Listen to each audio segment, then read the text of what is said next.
Hello mga trip, what's up, welcome back to my channel. Ito na naman po ang inyong Kuya Rans. Welcome to Rans MTV. So medyo madalang tayo mag-upload ng ating mga vlog kasi nga naman tulad ng sinabi ko, dahil sa tinding init nitong mga nakaraang linggo, talaga namang baka may stroke ka sa kakagala. So anyway, hoping ligtas kayo sa mga araw na to. Today is May 15, 2024 at pinagdiriwang po natin ang araw ng mga ina. Sa lahat ng mga nanay, Happy Mother's Day po, lalo na sa nanay ko, kay Inay Ason. I love you, Inay. Siyempre kay tatay, Happy Mother's Day, Inay. Well, nasaan nga ba ako? Of course, obvious ba mga ka-trip na dito po tayo sa Dolomite Beach dito sa City of Manila. So pangalawang pagpunta na natin to. Last year nagpunta rin tayo dito and i-share ko sa inyo ang mga kaganapan ngayong araw na to dito sa Dolomite Beach. Ano ba yung changes, pagbabago compared before and today? Well, kung bago ka pa lang sa channel ko, so please subscribe na at i-click mo yung bell na yan para ma-notify ka ni YouTube sa mga latest video vlog na pinopost ko.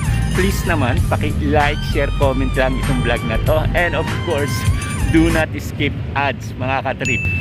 So yun mga ka-trip, today ano bang oras na, napakaaga ko rito mga ka-trip para hindi tayo maabutan ng init ng araw. It's already 7 o'clock in the morning, May 15, 2024. So tara, ipapasyal ko kayo dito sa Dolomite Beach mga katrip.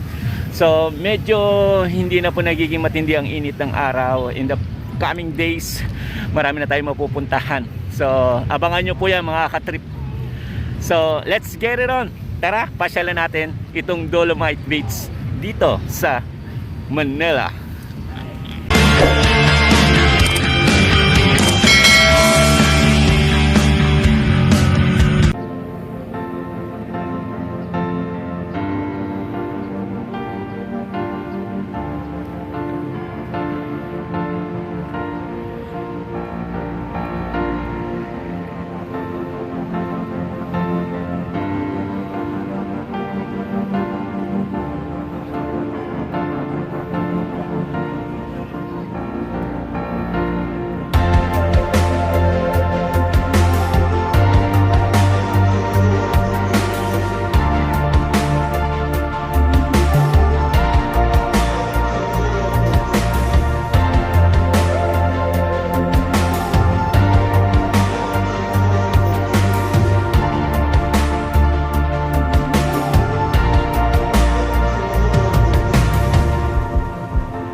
So yun nga mga katrip, narito tayo sa Dolomite Beach. So second time na natin nakarating dito. So last time yung last year. So dito sa Dolomite Beach still malinis pa rin. At today is May 15 at medyo maraming tao. Ito yung part ng CCP complex sa Pasay City. So ongoing pa rin yung ginagawa pagtatambak ng reclamation dito sa Manila Bay. So yan mga katrip.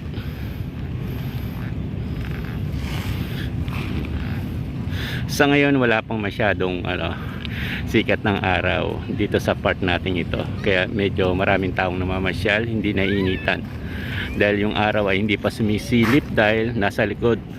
So naharangan po ng mga gusali ang part na to, kaya medyo hindi pa nakakasilaw yung dakilang araw mga katrip.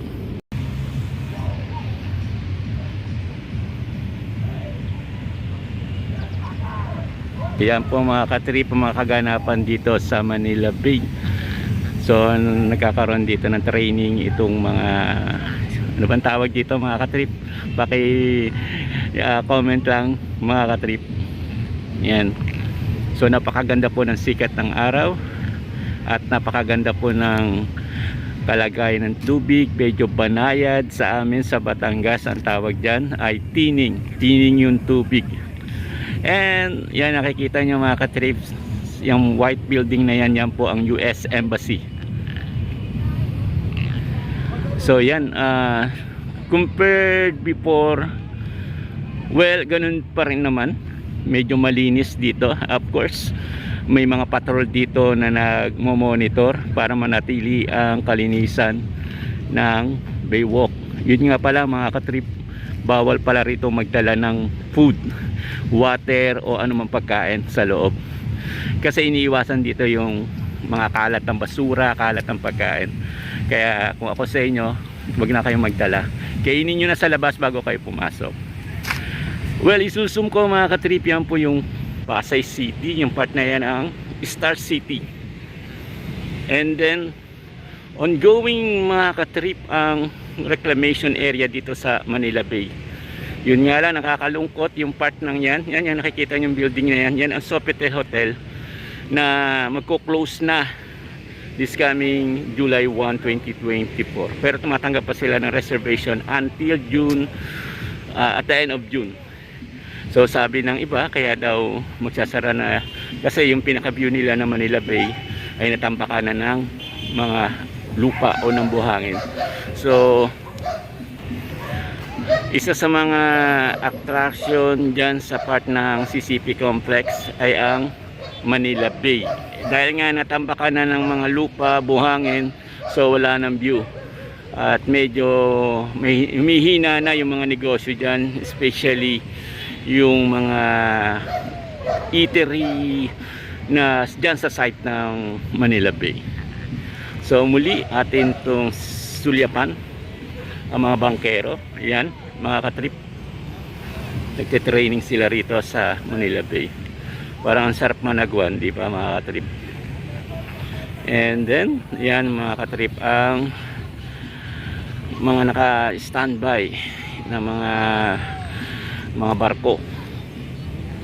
Yun, lapit nga tayo ng malapitan. Tingnan natin yung tabing dagat para at least makita natin kung gaano kalinis o ano ba masasabi nyo mga katrip. Let's go mga katrip.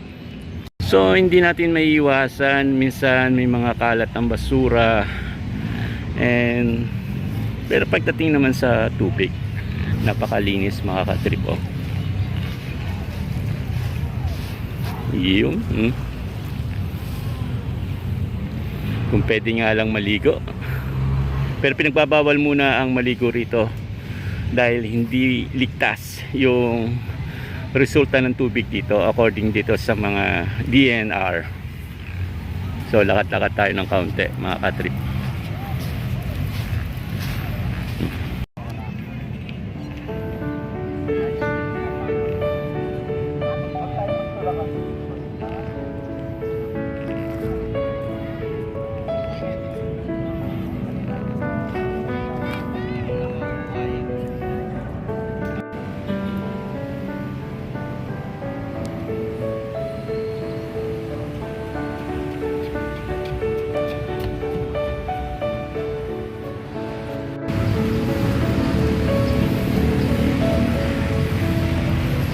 So dito na natatapos mga katrip ang ating pamamasyal dito sa Dolomite Beach.